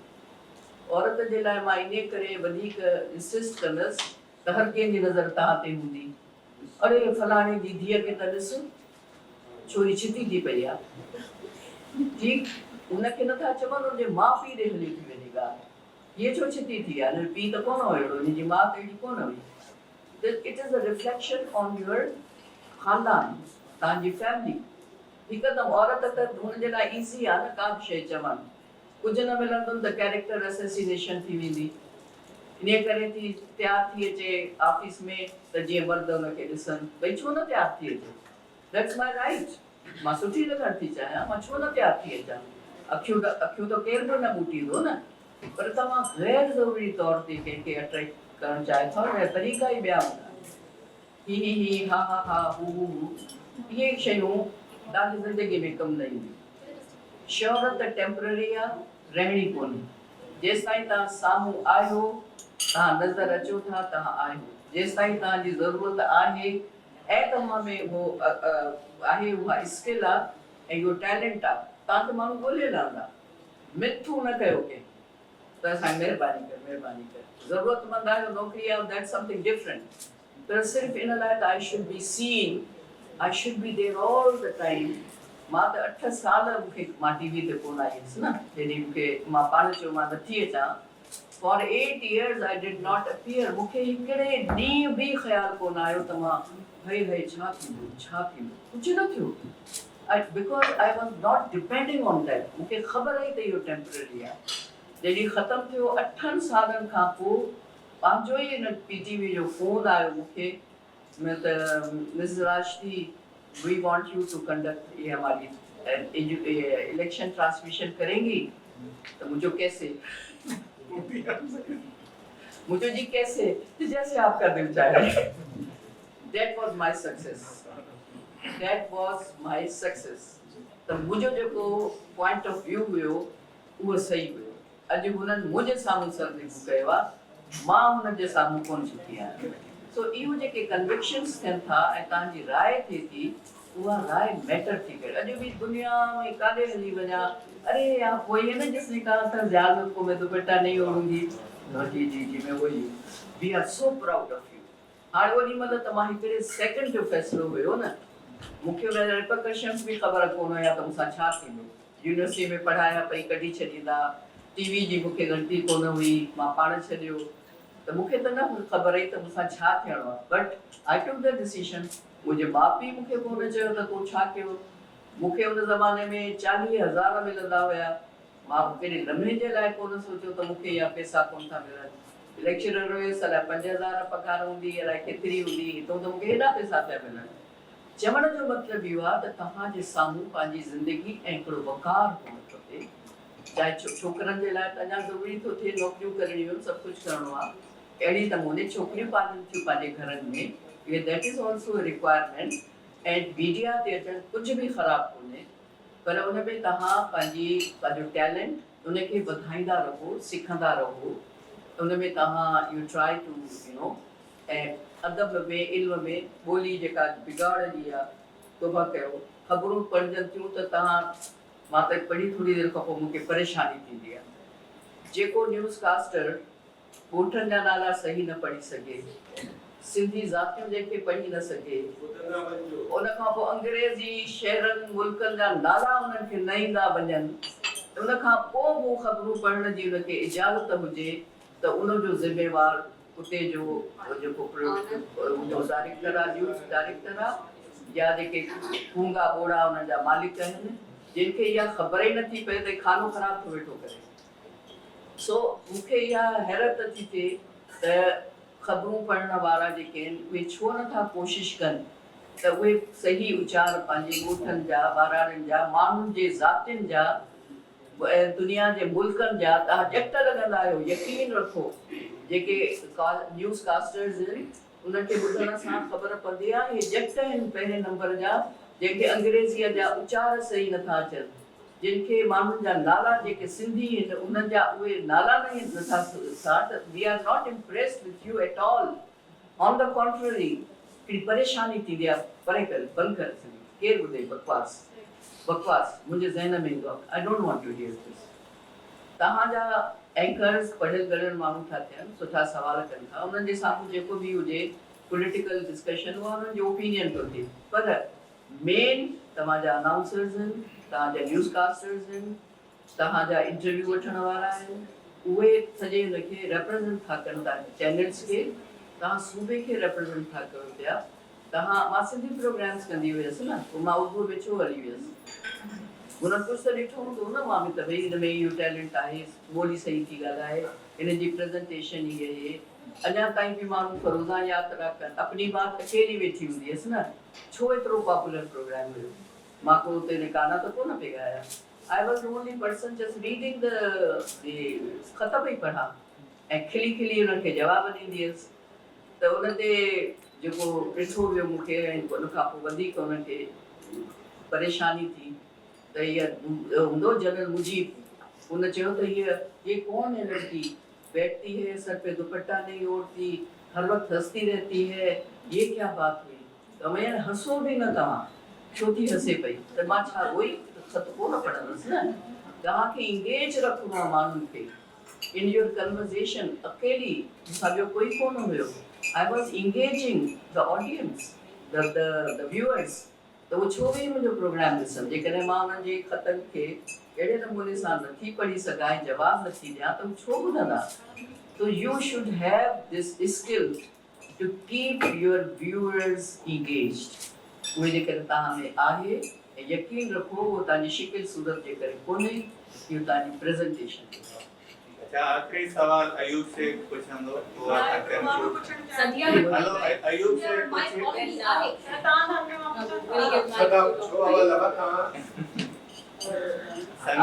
वालेकुम, मुंहिंजो नालो संध्या समरो आहे ऐं मां हिकिड़ो नंढो हंधि आहियां पाकिस्तान टेलीविज़न जो ऐं तव्हां रोल मॉडल आहियो असांजा। बसि इहो पुछिणो त तव्हां पंहिंजे कम जा माहिर आहियो, माहिर मेज़बान रहिया आहियो, त तव्हां कंहिंजी मेज़बानी में कंफर्टेबल फील कयो आहे? हाणोकी टही जेका आहे हुनमें कंहिंखे इंटरव्यू ॾींदे तव्हांखे लॻो हुजे त महताब अकबर राशदी आहे? Thank U. मां सभिनी खे इंटरव्यू ॾींदी आहियां, मुंहिंजे लाइ कोई प्रेफरेंस कोन्हे। मूंखे ख़ुशी थींदी आहे जॾहिं कोई बि नौजवान छोकिरा हुजनि या छोकिरियूं अचनि मूंसां ॻाल्हाइनि, मूंखे ख़ुशी थींदी आहे। मां कॾहिं बि इहा कयो ई कोन्हे त हेर अलाए केरु आहे, मां छो हिनखे इंटरव्यू ॾियां। Never, I never do this. छो त हर कंहिंजो हिकिड़ो फेज़ हूंदो आहे ज़िंदगीअ जो ऐं तमामु सुठा इंटरव्यूज़ मूंखां कया विया आहिनि ऐं टीवीअ जो मूंखे यादि नथो अचे, पर जेके अदबी इंटरव्यूज़ या मूंखां जेके रिसालनि जे लाइ कया विया उहो ख़ैरुनिसा जाफ़री जेको मूंखां इंटरव्यू कयो हुयो उन जहिड़ो इंटरव्यू मूंखां वरी ॿिए कंहिं न कयो। सो चवण जो मतिलबु इहो आहे त उन छो कयो हुयो इंटरव्यू।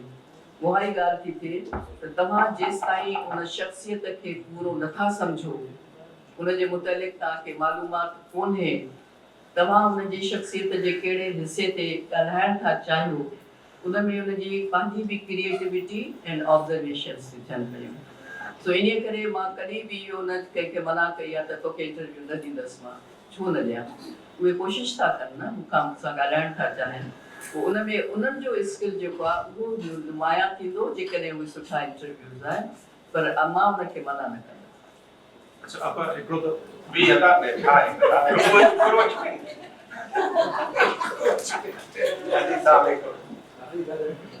मुंहिंजो सवाल हीअ आहे त मीडिया जी फील्ड में सदाकारी खां वठी होस्टिंग ताईं मुख़्तलिफ़ पैरामीटर से मुख्तलिफ फोरम से मुख्तलिफ रूपन में अवां रहिया आहियो।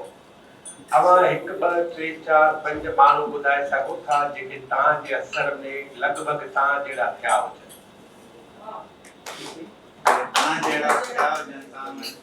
तव्हांजे असर में माण्हू पंहिंजा छा जीअं उस्ताद मंजूर अली खान पंहिंजा शागिर्द ठाहींदो तव्हांजा कीअं न मुंहिंजा मूंखां बहितर थी सघनि न बहितर खे छॾियो मूंखे ख़बर आहे मां चई नथी सघां। अच्छा नसीर वाट हा तव्हां ॿुधायो त कंहिं अवां जो सुठो इंटरव्यू कयो आहे पर खैर सां जाफ़ी नालो मां खयो।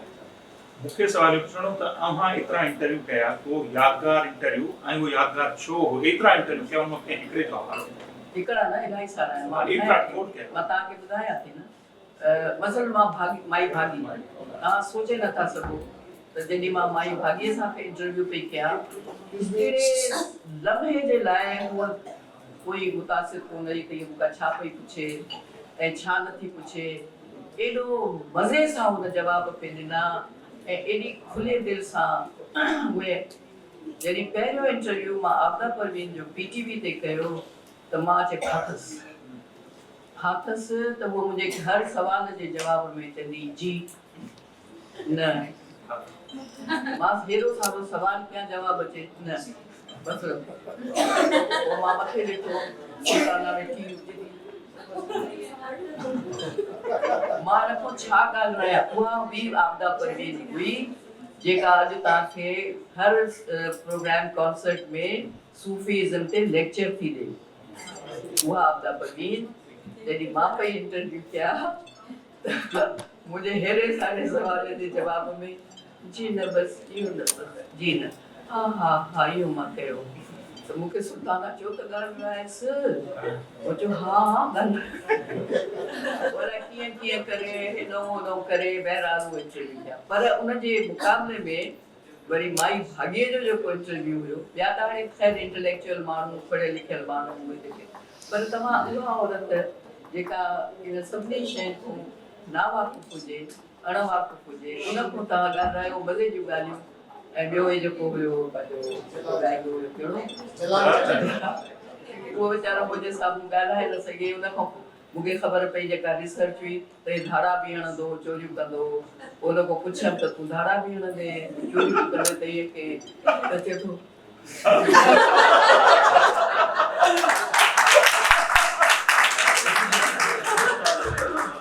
अहिड़े क़िस्म जूं ॻाल्हियूं उहे सभु मां सभिनी खां चाहे हफ़ीज़ पीरज़ादो हुजे चाहे मुस्तफ़ा अख्तर हुजे चाहे मुला मुस्तफ़ा जतोई हुजे उन्हनि दिलि खोले मूंसां ॻाल्हायो हुयो ऐं इहे इंटरव्यू हाणे मां ट्रांसक्राइब कराया आहिनि बुक फॉर्म में अचनि था पिया ऐं उहे इन करे बि ज़रूरी आहिनि त उहे पाकिस्तान जी तारीख़ आहिनि पाकिस्तान जी तारीख़ आहिनि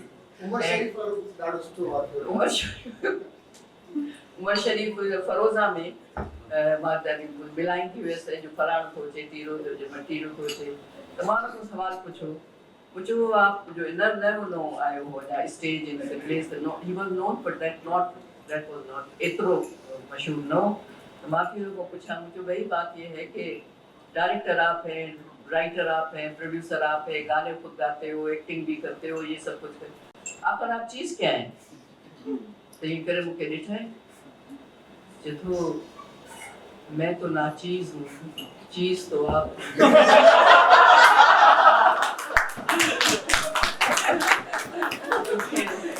मुझे आपके साहब लोग प्रोड्यूसर कहते हैं कोई बात इसको एडिट करेंगे जो नहीं हाँ मुझे आप एडिट नहीं करेंगे अगर मैं कंपेयर हूँ और मैंने कहा अगर मैं कंपेयर हूँ और मेरे ऊपर कोई जुमला कसता है तो आप उसको क्यों एडिट करेंगे आने दें हिकिड़ो ॿियो स्टूडेंट आयो हिकिड़ो कोई स्टूडेंट हुयो तो उन खां मां सवाल पूछो तो बात सुनो ये जो तुम्हारी जो फील्ड है आपकी जो फील्ड है अलग केड़ी फील्ड है मुझे लोगों की शादियां होती हैं तो वो या इंजीनियर ढूंढते हैं या डॉक्टर ढूंढते हैं या ये ढूंढते हैं कि आपने कौन सी फील्ड ले ली है जिसके लिए मुझे वो तो सब ठीक है मुझे ये ज़रूरत है रिश्ता के जो इश्तेहार आते हैं उसमें तो ये मांगते हैं लोग कि कोई डॉक्टर चाहिए इंजीनियर चाहिए फलां चाहिए तो ये तो क्या तो वो तो सब ठीक है लेकिन आप क्यों पढ़ती हैं ज़रूरत है रिश्ता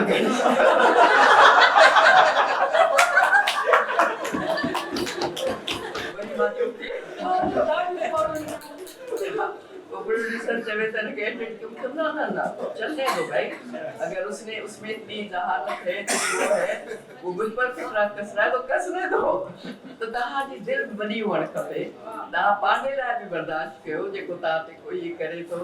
ऐं मुंहिंजे लाइ एॾी ख़ुशीअ जी ॻाल्हि आहे, टीना सानीअ जो इंटरव्यू पहिरियों दफ़ो इन्ही प्रोग्राम में थियो, उमर शरीफ, वहाब सिद्दीकी, त टीना सानीअ खां मां पुछो, मुझो आप तो है टीना सानी, टीना अव्वल कौन है?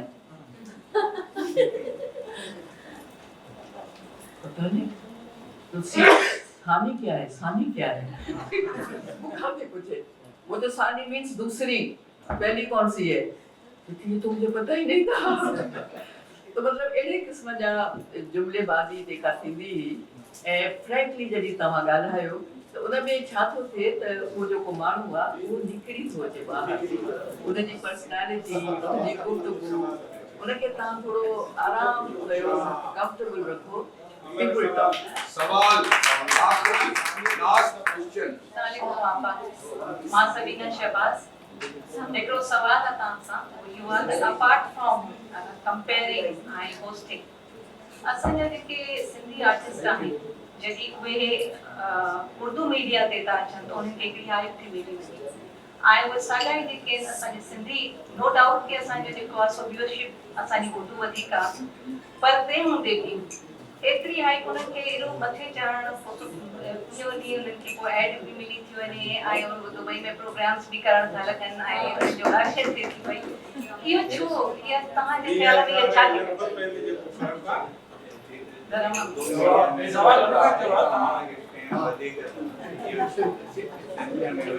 ॾिसो, जेका उर्दू मीडिया में तव्हां वञो था उन्हनि जो दाइरो इलाही वसी आहे, उहो तव्हांजे इन्हनि खां, तव्हां सिंधी जेका आहे तव्हांजे सूबे ताईं महदूद आहे, उर्दू जेका आहे सा तव्हांजे इन्हनि हदुनि खां बि ॿाहिरि आहे, दुनिया ताईं पहुतल आहे, उन्हनि खे रिस्पॉन्स तॾहिं एतिरो मिले थो। तव्हां सिंधी जेके आहियो उहे घटि न आहियो, उन्हनि जी उर्दू मीडिया में बि इलाही असांजा सिंधी आहिनि जिन जी कंट्रीब्यूशन आहे, पर छो त दाइरो तव्हांजो महदूद आहे, तव्हांजे सूबे ताईं महदूद आहे, तव्हांजी ज़बान ॿिए हंधि नथी सम्झी वञे त इनखे त कुझु नथो करे सघिजे। हा, तव्हांजा चैनल्स मुंहिंजे ख़्याल में जेकॾहिं हिंदुस्तान में सिंधी चैनल्स ॾिठा था वञनि जिते हूंदा सिंधी ॾिसण वारा उहे ॾिसंदा हूंदा, पर उते बि सिंधी जेके आहिनि से हिकिड़ी जाइ ते त कोन्हनि न, उहे पखिड़ियल आहिनि, जिते किथे आहिनि, थोरा थोरा थोरा थोरा सॼी दुनिया में आहिनि। त उन में हाणे त मीडिया अहिड़ी आहे जो जेकॾहिं कंहिंखे सिंधी प्रोग्राम ॾिसणा आहिनि त उहे बि ॾिसनि था, सिंधी म्यूज़िक ॿुधणो आहे उहो बि ॿुधनि था, हाणे रिस्ट्रिक्शन्स न आहिनि, पर व्यूअरशिप तव्हांजी इन्हीअ करे घटि हूंदी in comparison two Urdu programme, छो त उन्हनि जो दाइरो वधीक। मुंहिंजे ख़्याल में सवाल आहे पंहिंजो असांजो नौजवान आहे अस्सलाम वालेकुम मैडम। मैडम साहब मेरा भी मुलाकात रही मैडम। फैमिली लैंग्वेज जो स्टेटस असांजी सिंधी जो, असांजी फैमिलीज़ में जॾहिं क्रॉस मैरिजेस थियूं थियनि त सिंधी जेका उहो स्टेटस आहे, I experience this my self at home because of arm forces background, असांजे फादर पाण मतिलबु इन्फ्लुएंस कयो त बजाए सिंधी जे असीं उर्दू खे इस्तेमालु कयूं आहिनि। Same situation as U coated के असांखे स्कूल्स में बि इहा ई शइ मिले थी। इन शइ में जॾहिं घटि माण्हू रहिजी वञनि जेके सिंधी खे एप्रिशिएट करण वारा हुजनि, त इनखे कीअं असां बहितर करे सघूं था त उहे भाॼायूं, या अगरि असांजी मैरिजिस में ॿाहिरियूं छोकिरियूं अचनि थियूं, एज़ यू ऑल्सो कोटेड के कोई पछतो आहे तव्हांजी फैमिली में जेका हाणे सिंधी ॻाल्हाईंदी आहे, त इन शइ खे बिकॉज़ सो फार मुंहिंजी जेका ऑब्जर्वेशन आहे कि बि शइ खे इन्फोर्स करे नथो हासिल करे सघिजे, इहे शयूं शायदि थोरी घणी प्यार सां करे सघनि थियूं। ॿी ॻाल्हि इहा त असां जेके सिंधी नौजवान आहिनि, ज़ाहिर ॻाल्हि आहे उहे इंटरनेशनल कॉम्पीट करण जे लाइ उर्दू ऐं इंग्लिश खे वधीक इंपॉर्टेंस ॾियनि था। शायदि इहा बि हिकिड़ी वजह आहे त असां सिंधी जेका आहे उहा कराची में बि जॾहिं असां कंहिंसां बि सिंधीअ सां मिलूं था त उहो चवंदा असांजे ॿारनि खे सिंधी नथी अचे, त हिन शइ खे बहितर कीअं कजे? सभिनी खां पहिरीं इहो तमामु इम्पोर्टेंट सवाल आहे। जेका ॿोली मार्केट जी ॿोली हूंदी, उहा ॿोली जेका मार्केट में हलंदी, जेका इस्तेमालु थींदी, उहा ई ॿोली सर्वाइव थी कंदी। तव्हांजी ॿोली मार्केट जी ॿोली कोन्हे, नथी ॻाल्हाई वञे। मां जॾहिं ट्रेवल थी कयां जॾहिं लाड़काणे था वञो हिन पासे खां वञो या हुन पासे खां मां एतिराज़ कया मां इहे कहिड़े असांजी जेका ऑर्गेनाइज़ेशन आहे न उते मां हुनखे इहो चयो त बाबा हीअ तव्हां हे बोर्ड ॾिसो ॿारहाड़ियुनि में पेप्सी वारो हिकिड़ो बोर्ड थो तव्हांखे ठाराए ॾे उर्दूअ में लिखियो पियो आहे तव्हांजे ॻोठनि में इहे सभु शयूं तव्हां अखियुनि सां वेठा ॾिसो था तव्हां पंहिंजे दुकाननि जा नाला उर्दूअ में था लिखो आहिनि सभु पढ़ण वारा सिंधी उते त जॾहिं तव्हांखे पंहिंजी ॿोलीअ सां का को मोहबत ई कोन्हे उनजी तव्हांखे इम्पोर्टेंस ई कोन्हे तव्हांखे ज़रूरत ई नथी महसूसु थिए तव्हां उर्दूअ में छो था लिखो तव्हां लिखंदव जेसि ताईं न केरु ॿुधण जी पढ़ण जी केरु कोशिशि कंदो या केरु तव्हां खां पुछंदो हे छा लिखियलु आहे तव्हां माण्हुनि खे आमादा ई कोन था कयो तव्हां पाण उन वहिकरे में हलिया था वञो मां एतिराज़ कयो हुयो सिंधी लैंग्वेज अथॉरिटी में अब्दुल कादिर जूणे जो हुयो जॾहिं त मां आई हुयसि त हिकिड़ी मीटिंग कईसीं मां हुनखे चयो त तूं अॼु ख़त लिख हिनखे पाकिस्तान रेलवेज़ खे गवर्नमेंट खे त जेके सिंधी स्टेशननि ते सिंधीअ में नाला लिखियल आहिनि उहे ग़लति लिखियल था थियनि ग़लति उचारण सां लिखियल था थियनि इन्हनि खे करेक्ट करायो तव्हां ट्रेवल कयो बाय रोड मां पथर पढ़ंदी वेंदी आहियां तव्हांजे ॻोठनि जा नाला ग़लति आहिनि तव्हांजे शहरनि जा नाला ग़लति आहिनि छो हिन इहे तव्हांजो कमु आहे इहो इन्हनि खे ध्यानु ॾियो तव्हां वञो ट्रेवल कयो जूणे जेके मां चयो त तूं वञे थो तूं नोट कंदो वञ तस्वीरूं कढ तूं चओ त असां खां पुछी तव्हां इहे नाला लिखो नतीजो हुनजो छा निकिरंदो जेकॾहिं उहो ग़लति नालो लिखियलु हूंदो उहो अॻिते हली ग़लति नालो ई ज़बाने ज़दे आमो ख़ासि थींदो तव्हांजो ओरिजिनल नालो उन शहर जो ख़तमु थींदो सेवाण सेवण सेवण कीअं लिखिजे अहिड़े ई नमूने सां के टिपिकल नाला आहिनि ॻोठनि जा जेको तव्हां सही न लिखंदव ऐं जेकॾहिं उर्दूअ में बि लिखियो थो वञे त तव्हां ॿुधायो त बाबा हिनखे हीअं लिखिणो आहे असां नथा इन्हनि शयुनि ते ध्यानु ॾियूं तव्हां वञो न पंहिंजो सिंध ग्रेजुएट एसोसिएशन जी मां ॻाल्हि पई कयां मां हुननि ब्रांचिस खे चयो मुंहिंजो नंढनि नंढनि ॻोठनि में तव्हां इहे ब्रांचूं शाखूं क़ाइमु आहिनि तव्हांजो कमु कहिड़ो आहे तव्हां ॾियो इन्हनि शयुनि ते ध्यानु त हिकु जेको बोर्ड आहे तव्हां उर्दूअ में छो लिखियो आहे तव्हां सिंधीअ में लिखो पेप्सी वारनि खे चओ त असां न कंदासीं जेसि ताईं तव्हां सिंधीअ में नथा लिखी ॾियो हुननि जो पीउ बि लिखी ॾींदो तव्हांखे हुनखे त मार्केटिंग करणी आहे न पर तव्हांखे त इहो होश ई कोन्हे त how to promote and propagate your own language तव्हां हर जेका ऑर्गेनाइज़ेशन आहे उनखे इहे कम करणा आहिनि तव्हांजे ॻोठनि जा नाला तव्हांजे इन ते पंहिंजो रेलवे लाइनुनि ते तव्हां ॾिसो इहो हिकिड़े कंहिं माण्हू खे हिकिड़ो कमु ॾे ट्रेवल करे तव्हां हलो कराचीअ खां वठी तव्हां वञो तव्हां पंजाब जे सरहद ताईं ऐं तव्हां सभिनी हुन जा स्टेशननि जा नाला ॾिसो त उन्हनि उर्दूअ में छा लिखिया आहिनि सिंधीअ में कीअं लिखियल आहिनि तव्हांखे ख़बर पइजी वेंदी अहिड़ी तरह सां रोड्स आहिनि अहिड़ी तरह सां तव्हांजा इहे दुकान आहिनि तव्हां पाण प्रमोट था कयो उन ॿियनि ज़ुबानुनि खे उन्हनि जो ॾोह कोन्हे तव्हां में अञा इहो शऊर ई पैदा कोन थियो आहे जेका तव्हां माइनि जी ॻाल्हि था कयो ॾिसो क्रॉस मैरिजिस खे तव्हां नथा रोके सघो उहे थींदियूं उहे थियण बि खपनि पर ॻाल्हि इहा आहे त तव्हां जेकॾहिं ॿी ॿोली ॻाल्हाईंदड़ माई घर में वठी था अचो त तव्हां हुनखे केतिरो इंसिस्ट कयो आहे त बाबा तूं असांजी बि ॿोली ॻाल्हाए तूं हुनखे बि सिख तव्हां त ख़ुशि था थियो मुंहिंजी जेका नूंहं आहे उनखे कोन अचे थी सिंधी असां ख़ुशि था थियूं ठीकु वी डोंट माइंड भली ॻाल्हि आहे पर तव्हां चओ पंहिंजे ॿारनि सां त तव्हां सिंधी ॻाल्हायो न पंहिंजे उन्हनि ॿारनि सां जेके पैदा थिया तव्हां उन्हनि सां त पाण सिंधी ॻाल्हायो न माउ त कोन ॻाल्हाईंदी हुनखे नथी अचे तव्हां कहिड़ा एफर्ट्स था वठो तव्हां पाण हिन में क़ुसूर जेको आहे उहो तव्हांजो आहे उन्हनि जो न आहे उहा माई जेकॾहिं एतिराज़ थी करे त पोइ तव्हांजी क़िस्मत कयो घर में जहिड़ो पर हुनखे सम्झाइण जी कोशिशि कयो त बाबा ॿोली जेकॾहिं ॿारु सिखे थो त हिन में हर्ज कोई न आहे उहो हुनजे लाइ फ़ाइदे जी ॻाल्हि आहे नुक़सान जी ॻाल्हि न आहे हुनखे छेड़े करण खां बग़ैर हुनखे हुनजी इम्पोर्टेंस ॿुधायो त वरी असांजे घर में वॾनि जी ॿोली आहे असां हुनखे कीअं छॾींदासीं पर इफ यू आर नॉट तव्हांखे हुनजी का फ़िक्र ई कोन्हे तव्हांजी ॿोली ख़तमु थींदी पई वञे मां ॿुधायां पई तव्हांजी जनरेशन ताईं शायदि हले ऐं ॾाढी कोशिशूं वठंदव त शायदि हले, पर अॻिते जेको आहे सो अला हुनखे बचाए। चाहे आखिर में सर्टिफिकेट जी। डिस्ट्रीब्यूट आखिरी सवाल मैडम पहिरियों करण पिछां पुछो ठीक है सब मां को पंहिंजी ज़िम्मेदारी थी सम्झां इन फोरम द मीडिया फोरम कोई सिखिया जो प्रोग्राम आहे इलाही कुझु लर्न करण जो मूंखे लॻो त इलाही कमी हुई असां में मूं इलाही कुझु सिखियो आहे तव्हां खां ई पहिरें जेके असांजा सेशन थिया आप फैमिली था या फिर मुगल साहब सभु आनंद साहब त मां चवां थी त तव्हां छा था एक्सपेक्ट कयो असांजी पहिरीं ज़िम्मेदारी हितां निकिरूं जॾहिं रूम मां तव्हां पाण छा था चाहियो त असांजी पहिरीं ज़िम्मेदारी कहिड़ी हुजे तव्हांखे उम्मीद कहिड़ी आहे असां मां ऐं असां सभिनी खे उन ते इम्प्लीमेंट करणु मैसेज को ॾियो फाइनल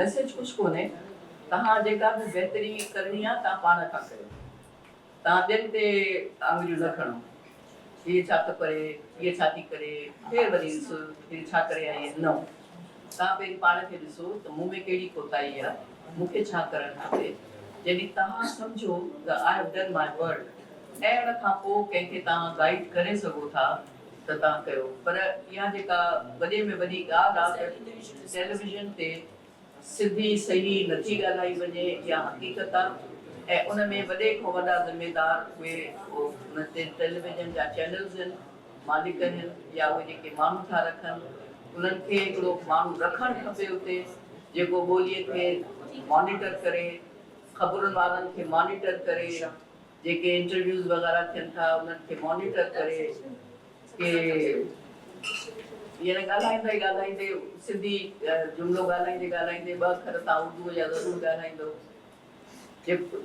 मां हीअं त कयो त हुए लेकिन फिर बि पोइ मां हीअं कयो इहे छो था अचनि विच में अहिड़ा जुमिला या अहिड़ा अखर तो असांखे पाण खे बि चेक करिणो आहे त तव्हां ख़ासि तौर ते जॾहिं टेलीविज़न ते प्रोग्राम्स कयो था उन में तव्हां इन शयुनि जो ख़्यालु रखो ऐं अहिड़े क़िस्म जी ॿोली न ॻाल्हायो जेका इन्हनि सभिनी मयार ते पूरी नथी रहे मैडम असां दिलि जे गहराइनि सां तव्हांजा शुक्रगुज़ार आहियूं जो तव्हां टाइम कढी आयो ऐं तव्हां मां असां घणो कुझु सिखियो तव्हांजी महिरबानी